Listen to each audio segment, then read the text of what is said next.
बहुत वर्ष पहले की बात है। एक राजा की दो रानियां थीं। बड़ी रानी शोभा का स्वभाव बहुत अच्छा, दयालु और नेक था। छोटी रानी रूपा बड़ी कठोर और दुष्ट थी।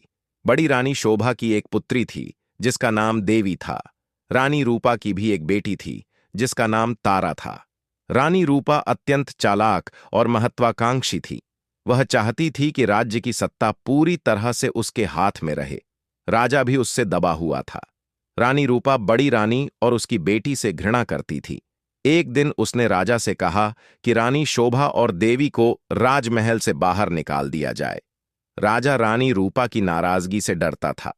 उसे लगा कि उसे वही करना पड़ेगा जो रूपा चाहती है। उसने बड़ी रानी और उसकी बेटी को राजमहल के बाहर एक छोटे से घर में रहने के लिए भेज दिया। लेकिन रानी रूपा की घृणा इससे भी शांत नहीं हुई। उसने देवी को आदेश दिया कि वह रोजाना राजा की गायों को जंगल में चराने के लिए ले जाया करे। रानी शोभा यह अच्छी तरह जानती थी कि यदि देवी गायों को चराने के लिए गई तो रानी रूपा उन्हें किसी और परेशानी में डाल देगी। इसलिए उसने अपनी पुत्री से कहा कि वह रोज सुबह गायों को जंगल में चरने के लिए ले जाया करे और शाम के समय उन्हें वापस ले आया करे। देवी को अपनी मां का कहना मानना ही था, इसलिए वह रोज सुबह गायों को जंगल में ले जाती। एक शाम जब वह जंगल से घर लौट रही थी तो उसे अपने पीछे एक धीमी सी आवाज सुनाई दी, देवी, देवी, क्या तुम मुझसे विवाह करोगी? देवी डर गई। जितनी जल्दी हो सका उसने गायों को घर की ओर हाँका। दूसरे दिन भी जब वह घर लौट रही थी तो उसने वही आवाज फिर से सुनी। वही प्रश्न उससे दोबारा पूछा गया। रात को देवी ने अपनी मां को उस आवाज के बारे में बताया। मां सारी रात इस बात पर विचार करती रही। सुबह तक उसने निश्चित कर लिया कि क्या किया जाना चाहिए। सुनो बेटी, वह अपनी पुत्री से बोली, मैं बता रही हूं कि यदि आज शाम के समय भी तुम्हें वही आवाज सुनाई दे तो तुम्हें क्या करना होगा? बताइए मां, देवी ने उत्तर दिया। तुम उस आवाज को उत्तर देना, रानी शोभा ने कहा। कल सुबह तुम मेरे घर आ जाओ, फिर मैं तुमसे विवाह कर लूंगी। लेकिन मां, देवी बोली, हम उसे जानते तक नहीं। मेरी प्यारी देवी, मां ने दुखी होकर कहा, जिस स्थिति में हम जीवित हैं उससे ज्यादा बुरा और क्या हो सकता है। हमें इस प्रस्ताव को स्वीकार कर लेना चाहिए। ईश्वर हमारी सहायता करेगा। उस शाम को जब देवी गायों को लेकर लौट रही थी उसे वही आवाज फिर सुनाई दी। आवाज कोमल और दुख भरी थी। देवी, देवी, क्या तुम मुझसे विवाह करोगी? क्या तुम मुझसे विवाह करोगी? आवाज बोली। देवी रुक गई। उसने पीछे मुड़कर देखा लेकिन उसे कोई नहीं दिखाई दिया। वह हिचकिचाई। वह वहां से भाग जाना चाहती थी लेकिन फिर उसे मां के शब्द याद आ गए। वह जल्दी से बोली, हां, यदि तुम कल सुबह मेरे घर आ जाओ तो मैं तुमसे विवाह कर लूंगी। तब वह बड़ी तेजी से गायों को हाँकती हुई घर चली गई। अगले दिन सुबह रानी शोभा जल्दी उठ गई। उसने बाहर का दरवाजा खोला, यह देखने के लिए कि कोई प्रतीक्षा तो नहीं कर रहा।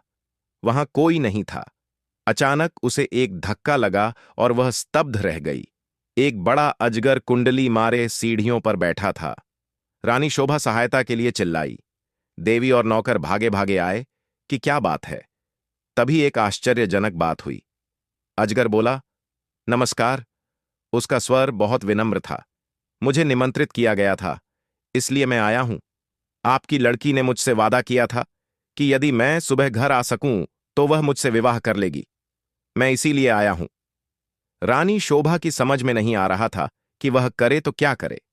उसे तो यही आशा थी कि किसी दिन कोई सुंदर नवयुवक उसकी लड़की से विवाह करने आएगा। उसने यह कभी नहीं सोचा था कि वह अजगर होगा।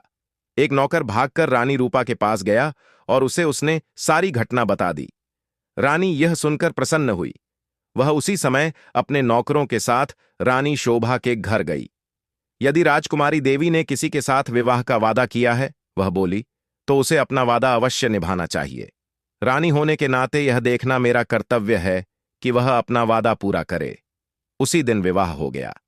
रानी शोभा और देवी के लिए यह कोई प्रसन्नता का समय नहीं था, लेकिन इतने दुर्भाग्य सहने के बाद वे किसी भी प्रकार की विपत्ति का सामना करने को तैयार थीं। विवाह के पश्चात अजगर अपनी पत्नी के साथ उसके कमरे में गया। सारी रात रानी शोभा ने प्रार्थना करते हुए बिताई कि उसकी बच्ची ठीक ठाक रहे। दूसरे दिन बड़े सवेरे उसने देवी के कमरे का दरवाजा खटखटाया। एक सुंदर नवयुवक ने दरवाजा खोला। देवी उसके पीछे खड़ी थी। मैं आपको कह नहीं सकता कि मेरी जान बचाने के लिए मैं आपका और देवी का कितना आभारी हूं। वह नवयुवक बोला। मैं एक शाप के कारण अजगर बन गया था। एक वन देवता मुझसे क्रुद्ध थे और उन्होंने मुझे अजगर बना दिया। बाद में उन्हें अपनी करनी पर दुख हुआ। तब उन्होंने कहा कि यदि कोई राजकुमारी मुझसे विवाह कर लेगी तो मैं फिर से मनुष्य बन जाऊंगा। और अब देवी ने मुझसे विवाह कर लिया है, मेरा शाप उतर गया है। अब मैं फिर कभी अजगर नहीं बनूंगा। रानी शोभा बहुत प्रसन्न हुई।